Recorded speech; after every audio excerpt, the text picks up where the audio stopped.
Bismillahirrahmanirrahim. Assalamu alaikum students. Good morning.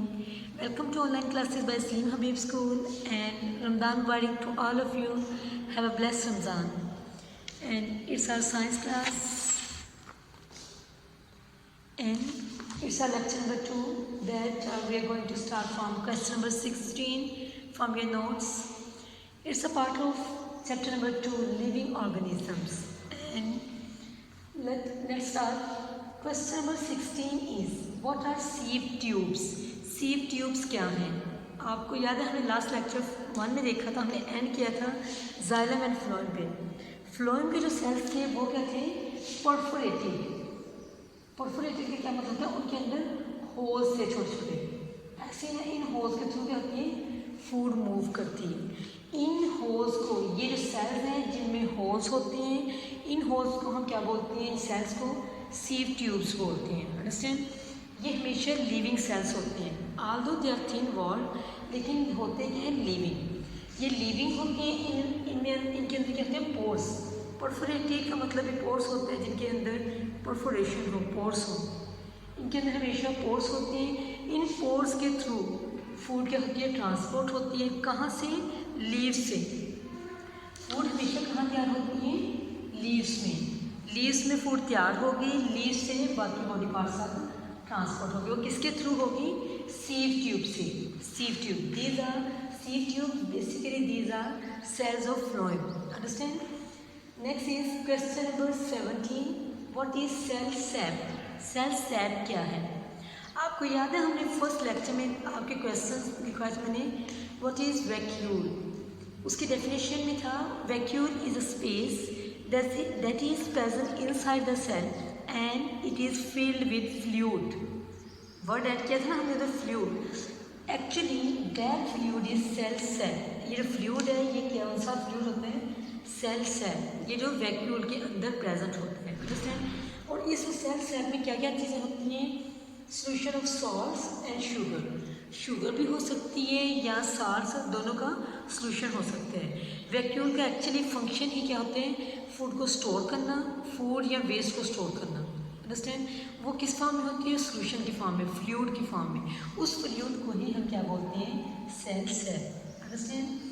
And next one is question number 18, define root tip, root cap and root hairs.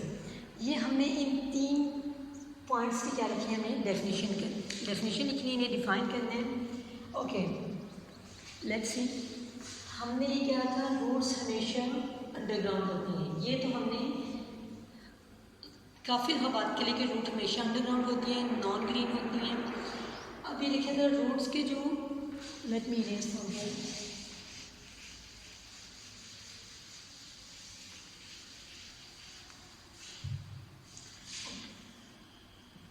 these are roots that are always underground, हमेशा underground होगी, ज़मीन के अंदर होगी, non green होगी और ये ज़मीन के अंदर ग्रो करती हैं। अब टिप होती है किसी जगह से जहाँ से उसने ग्रो करना हो। अब ये सपोज मेरी फिंगर, इसकी टिप क्या है? दिस वन, इधर से फिंगर नेक्स्ट ग्रो कर रही है। टिप होती है जहाँ से कोई चीज़ ग्रो करे। अब रूट्स की टिप ये होगी या ये वाली होगी? रूट की टिप्स ये होगी। Why? Because they have to grow from that side. उन्होंने इस साइड से ग्रो करके ज़मीन के अंदर जाना है। रूट की टिप ये है। इस पॉइंट को, ये जो ग्रोइंग पॉइंट जहाँ से रूट्स ने फर्दर ग्रो होना है, उसे हम क्या बोलते हैं? Root tip. अंडरस्टैंड? इससे बोलते हैं रूट टिप। सपोज इसे मैं मॉडिफाई करके बना रही हूँ। ये रूट की टिप है। इस टिप के इर्द प्रोटेक्टिव लेयर होती है, कवरिंग, उसे हम क्या बोलते हैं? Root cap. ये क्या है? कैप। सपोज जैसे पेन है, इसकी टिप है, इसकी प्रोटेक्शन के लिए क्या हम लगाते हैं? Root cap. इसकी प्रोटेक्शन हो। क्यों प्रोटेक्शन हो? क्योंकि इस जगह से फर्दर सपोज पेन ने, तो पेन तो हाइट में नहीं बढ़ सकता। सपोज मैं कह रही हूँ कि मेरी फिंगर्स हैं, इसके स्किन की लेयर है ना, अगर ये स्किन की लेयर ना हो, ये डायरेक्टली एक्सपोज हो, डैमेज होंगी। डैमेज होंगे इसका मतलब क्या है? जैसे सेल डेड होंगे, सेल डेड होंगे तो वो फर्दर ग्रो नहीं करेंगे, उसकी हाइट इंक्रीज नहीं होगी। ऐसे ही ना, ये रूट टिप्स जो होती हैं ये ग्रोइंग पॉइंट्स हैं, इसीलिए इनके रूट कैप होते हैं ताकि प्रोटेक्शन हो, सेल्स डैमेज ना हो। सेल्स जब तक डैमेज नहीं होंगे प्रॉपरली वो क्या करेंगे? ग्रो करेंगे। रूट्स के क्या होगा? साइज इंक्रीज होगा। अंडरस्टैंड?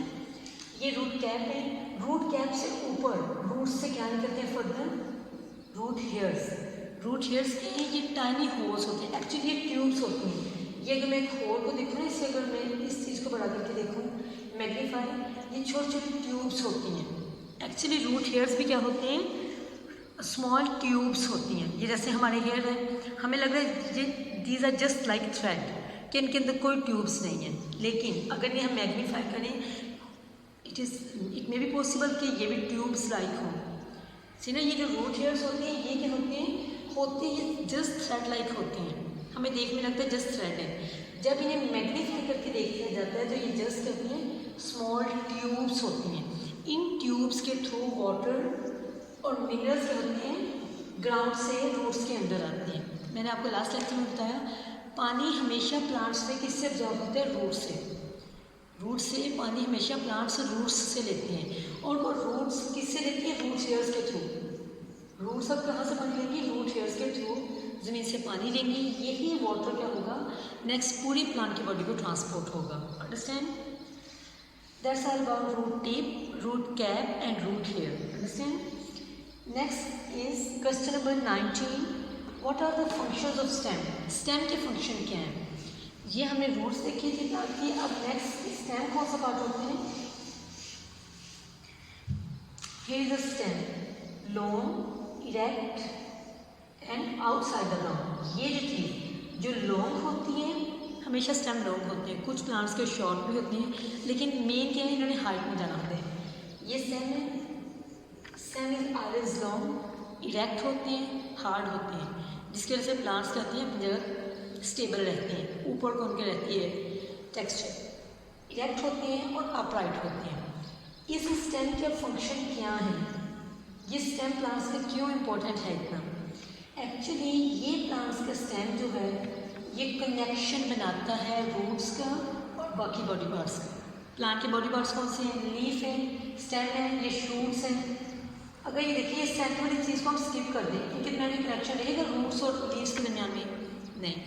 इसी स्टेम के थ्रू फूड जाती है, फूड सॉरी लीव्स से आती है। इसी स्टेम के थ्रू क्या होता है, वाटर रूट से बाकी बॉडी पार्ट्स तक पहुँचता है। अगर ये सेंटर से स्टेम को मैं इरेज कर दूँ, प्लांट्स के बॉडी पार्ट्स में कनेक्शन है कोई, फूड लीव से रूट तक कैसे पहुँचेगी, जंप तो नहीं करेगी ना, उसे कोई पाथ चाहिए।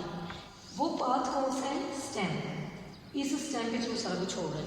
अगर हमें फूड लेके आनी है तो वो इसी स्टेम से गुजर के नीचे आएगी, ऊपर जाएगी, जहाँ भी जानी है।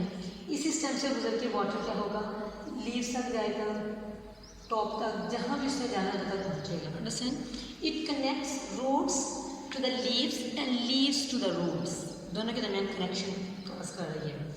और इसके स्टेम के मेन फंक्शन क्या है, again I am going to repeat it, transport food and water. Food कहाँ से ट्रांसपोर्ट करनी है, from leaves to the roots and other body parts. और वाटर कहाँ से ट्रांसपोर्ट होना है, from roots to the leaves and other body parts. Understand, ये स्टेम के फंक्शंस हैं। Next is question number 20, what are organs. Organs क्या हैं, हमने लास्ट लेक्चर में देखा था tissues. Tissue is a group of cells. Cell basic unit है, स्ट्रक्चर और फंक्शन यूनिट कौन सा है हमारा, सेल। सेल्स आपस में मिलती हैं, ग्रुप टुगेदर होते हैं, तो उनसे क्या बनते हैं, tissues. Tissues specific function perform करते हैं। इन द सेम वे अगर वही टिश्यूज सिमिलर टिश्यूज जो एक स्पेसिफिक फंक्शन परफॉर्म कर रहे हैं, वो मिलके क्या बनाएंगे, ऑर्गन्स। ऑर्गन्स क्या होती हैं, ऑर्गन हमारी बॉडी में डिफरेंट ऑर्गन्स हैं, हर ऑर्गन का एक स्पेसिफिक फंक्शन है, उसमें डिफरेंट टिश्यूज़ हैं, वो डिफरेंट टिश्यूज़ के जब फंक्शन मिलते हैं तो वो क्या होते हैं, एक ऑर्गन बनते हैं। ऑर्गन का एक स्पेसिफिक काम है। सपोज मैं इसके एग्जांपल से आपको एक्सप्लेन करती हूँ। हार्ट, ह्यूमन हार्ट का फंक्शन क्या है, it pumps blood to all body parts. इसका फंक्शन है हार्ट का, इसने पूरी बॉडी को क्या करना है, ब्लड प्रोवाइड करना है। ऐसे है ना, हमारा ब्लड क्या है, हार्ट हमारा एक्चुअली ब्लड की कंपनी है, एक जैसे कंपनी होती है ना, उससे ट्रांसपोर्ट हो रहा है। हार्ट क्या चीज़ ट्रांसपोर्ट हो रही है, ये ब्लड की कंपनी है, इसे पूरी बॉडी को क्या करना है, ब्लड सप्लाई करना है। इसमें आप देखिए हार्ट में डिफरेंट टिश्यूज़ हैं, हार्ट की मूवमेंट है, मस्कुलर टिश्यूज़ भी हैं, कॉन्ट्रैक्टाइल टिश्यूज, कॉन्ट्रैक्ट भी करें, कॉन्ट्रैक्टाइल टिश्यूज़ भी हैं, और इनवॉलेंट्री मसल्स हैं। इसमें इनवॉलेंट्री, ये हार्ट हमारी मर्जी से पंप कर रहा है ब्लड, नो, हमारे कंट्रोल में नहीं है हार्ट का ब्लड पंप करना है, वो अपनी मर्जी से कर रहा है। इसका मतलब इनवॉलंटरी टिश्यूज़ भी हैं, इनवॉलंटरी कंट्रैक्टाइल टिश्यूज़ हैं। डिफरेंट टिश्यूज़ मिले, उन्होंने एक फंक्शन परफॉर्म किया। कौन सा function? Pumps the blood. Understand? इस चीज़ को हम बोलते हैं ऑर्गन, जिसमें डिफरेंट टिश्यूज़ मिले, एक फंक्शन, स्पेसिफिक फंक्शन परफॉर्म करें, वो क्या चीज़ होती है? Organs. Understand? That's all about today's lecture, and your diary is, you have to learn and write the question number 16, 17, 18, 19 and 20 on your notebooks, and you have to give pictures on WhatsApp. If you have any confusion, you can ask any question. Thank you so much. Allah Hafiz. Have a blessed Ramzan again.